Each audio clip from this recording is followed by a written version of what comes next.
CAGR, or you can call it as CAGR, in full form compound annual growth rate, and it is often used to calculate and compare the past performance or the future expected returns of your investments and to get a smoothed rate of return.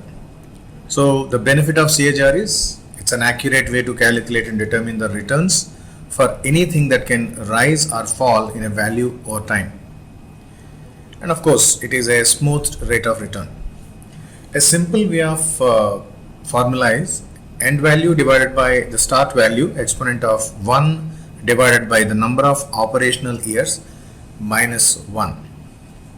So in this video, I'm going to explain CAGR or compound annual growth rate.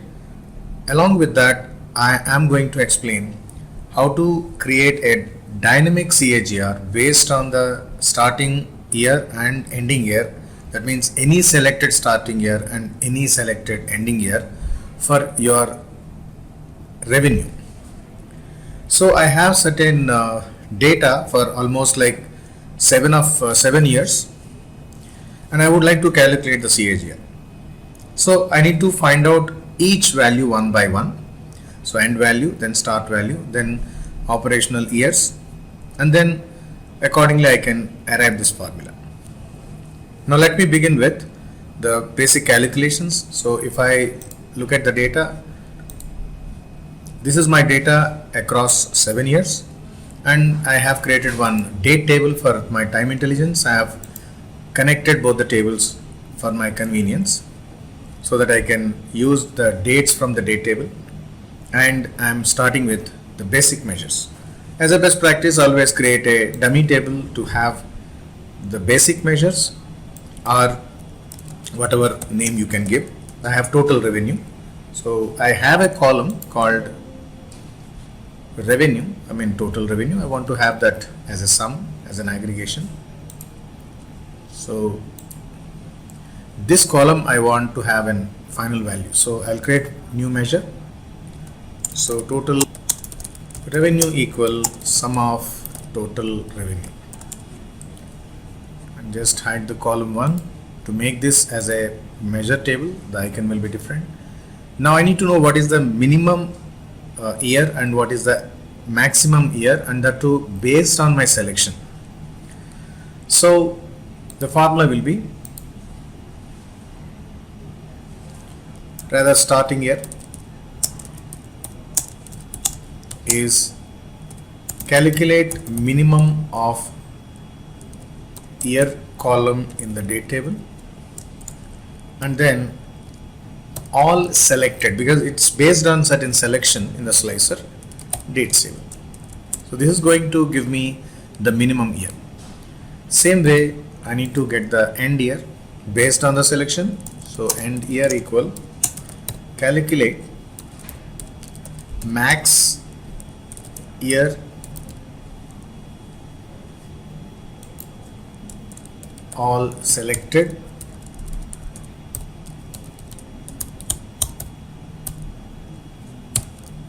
dates table. Now let me create a page, then let me add a slicer.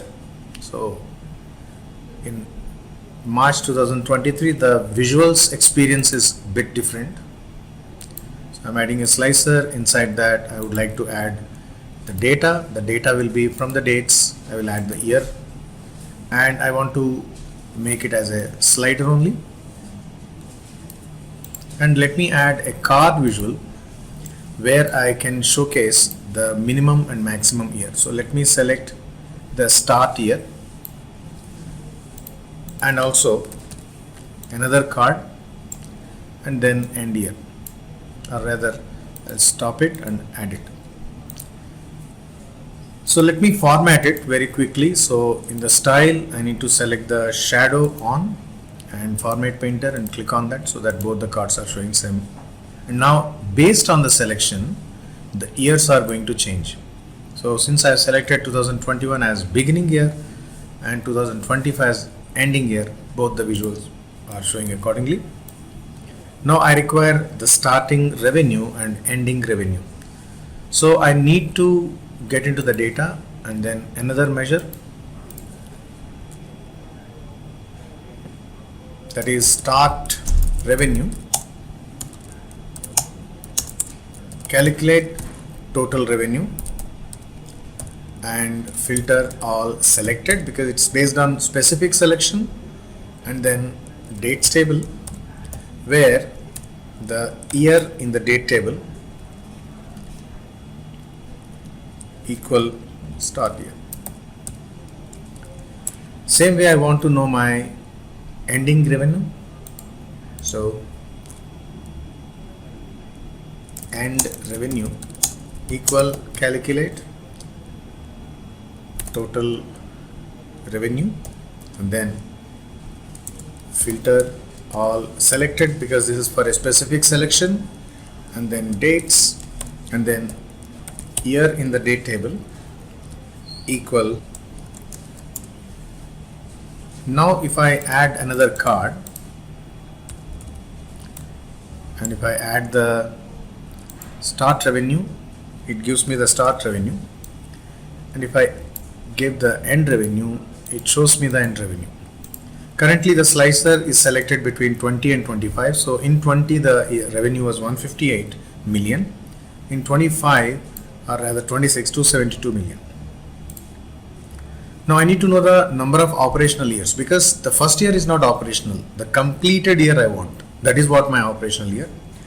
So I'll create a new measure, and the measure name is op years, that is operational years, equal distinct count year in the date table minus 1, so that it will give me the number of completed years. And if I add a card visual, and inside that if I add this, it gives me 6, and let me show you how many years of data we have.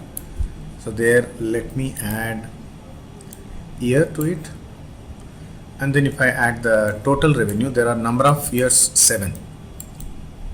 So out of that only 6 years are operational because 20 to 21. So that is how the calculation need to happen. And finally CAGR. So the formula is simple: end value divided by start value, exponent of 1 divided by operational years minus 1. So the final measure will be CAGR equal open bracket end revenue divided by start revenue, exponent 1 divided by op years minus 1.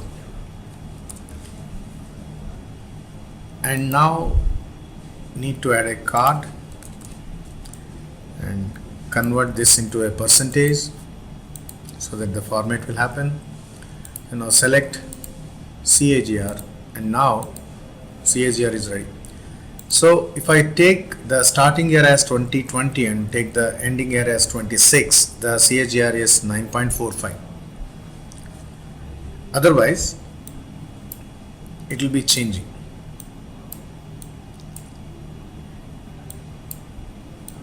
For example, if I wanted to explain the same in Excel for your convenience to understand, so I have already created this data, and let me have these and all the data and just transpose it.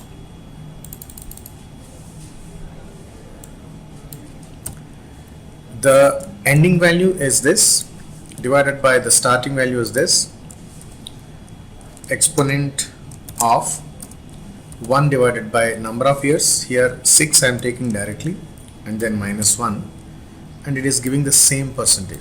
To check it back, so first year is the same value, but second year onwards this value 1 plus this value, this need to be constant. Now if I drag towards end, it is just exactly matching with the last value, and this is a smooth rate. So this constantly the revenue is growing at 9.45% across the years. So the same way we have got here 9.45, and accordingly it is now dynamic. Now it is between 22 to 26, it's 13.35. Suppose I want to see from 22 to 23 how the growth is. 8.01. So that way you can create a dynamic CAGR. And I hope you like this video, and if you have any questions, please comment them in the comment section. Please do like and please do share and keep watching. Please don't forget subscribe if you have not yet subscribed. Thank you very much.